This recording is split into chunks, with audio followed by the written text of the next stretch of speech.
Welcome to Pixelados, the podcast where design, personal growth, and business come all together without the complicated stuff. I'm your host, Rosales.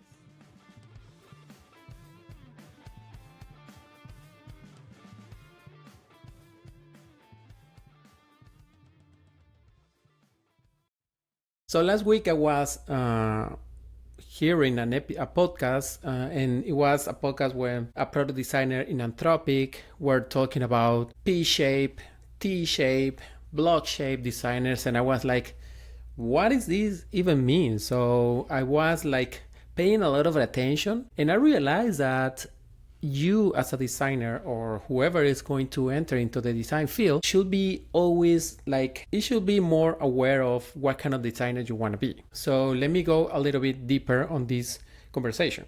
So a T-shaped designer means that you have a common understanding on a lot of topics, but a deep understanding on one of the topics. For instance, let's say you are a graphic designer and you know logos, you know branding, you know graphic design to do marketing or something like that. But then you decide to specialize on branding, for instance. So when you do that, you become from the general knowledge and then a deep understanding on the branding side of the design. So that is why you could be called a T-shaped designer. Another scenario, there is another shape that is commonly like referenced, and is the pie-shaped designer. What a pie is, like the pie, the Greek letter, like it means that you could be a brand designer and also a web designer. So you will have two deep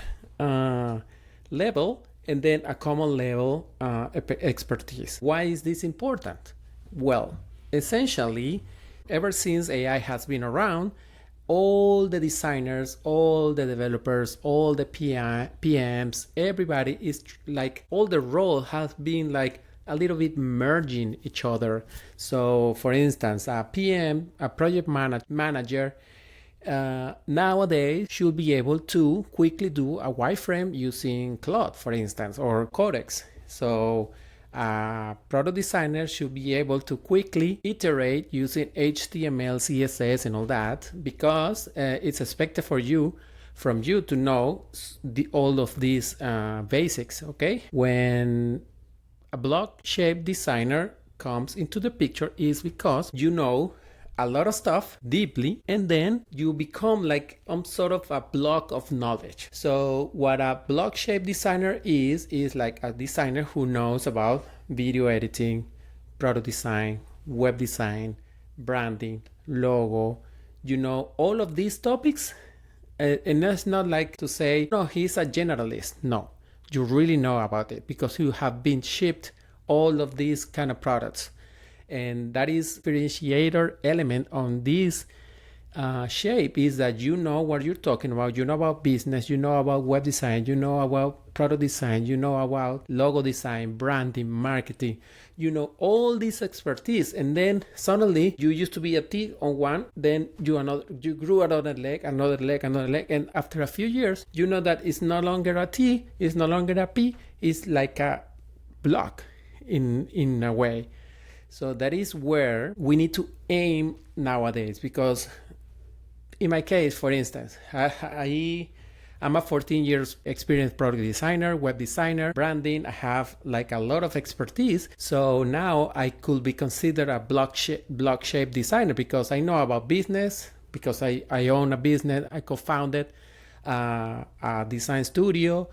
I know about shipping websites. I know how to deal with clients. I know how to deal with stakeholders. I know how to deal with product design. I know to deal with development, QA. I have a lot of expertise, but not because I read about it, not because I essentially like did some kind of research or did a course or something. No, it's because I experienced it in my own skin. And that is something AI cannot have, that kind of judgment whenever you need to do the tough calls for to delay a product or to make a call on, okay, we cannot do this because it's not following the brand, for instance. So it's something that you need to be very aware of. AI is great at doing repetitive work. It's great to creating, providing ideas, but is incapable at this moment to connect all these ideas together. And that is where you, as a block shape designer, you as a business person, as a system thinker, comes into the picture, because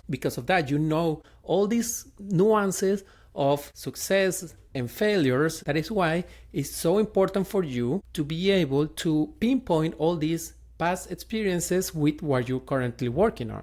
Because while you know a lot of one topic and you may know a lot of another topic, it's important that you are more aware of the system, the big picture.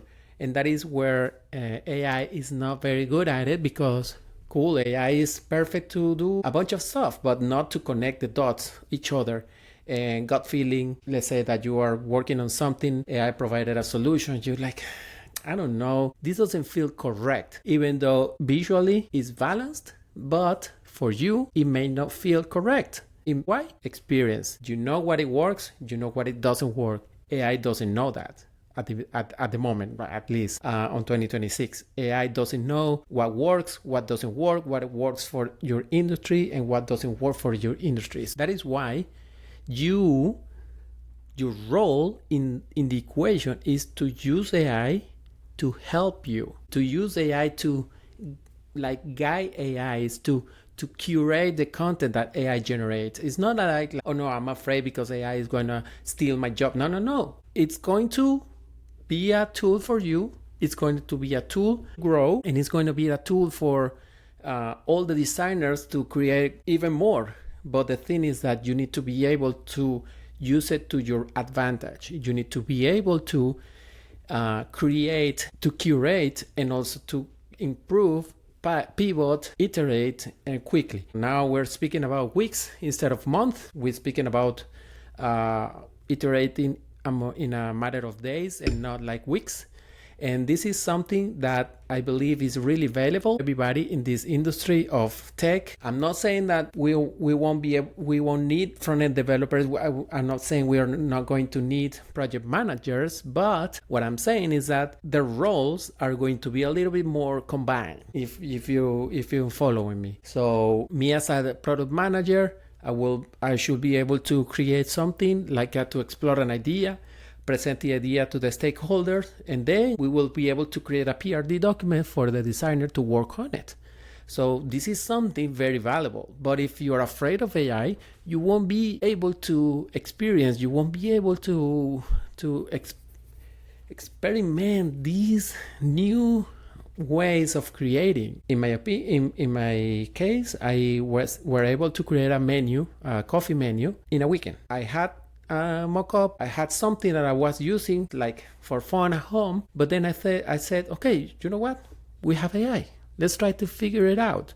And then I created a fully layered menu that I will be able to share with other friends. So the other friends who has a espresso machine at home, they can create their own menus to show to their guests at home. I'm not saying that this is going to be like a who solve every problem in the business, but it's something that I did for fun in my spare time on a weekend, and it's fully customizable. So now it became a product that I'm sharing, selling, and doing amazing stuff with it. And because an idea that I had, I was able to quickly implement it, iterate, because I was able to change elements that I didn't like about the product, and boom, I have a product now. But what I'm saying right now is that you need to be able to see the full picture even before starting, okay? And this is something where AI is very good at it. You can ask AI to plan with you.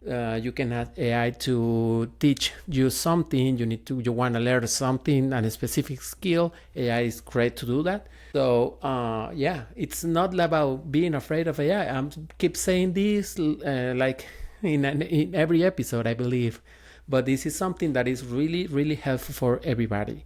And the key point here is not to be afraid of it. It's to be able to use it to your advantage. It's to be able to use it and create great stuff with it. Okay, that was all. See you in the next episode. If you're not subscribed, if you don't follow me, please do so I can continue creating new episodes for you and teaching you about the new and more exciting stuff that is happening at the moment. See you next time.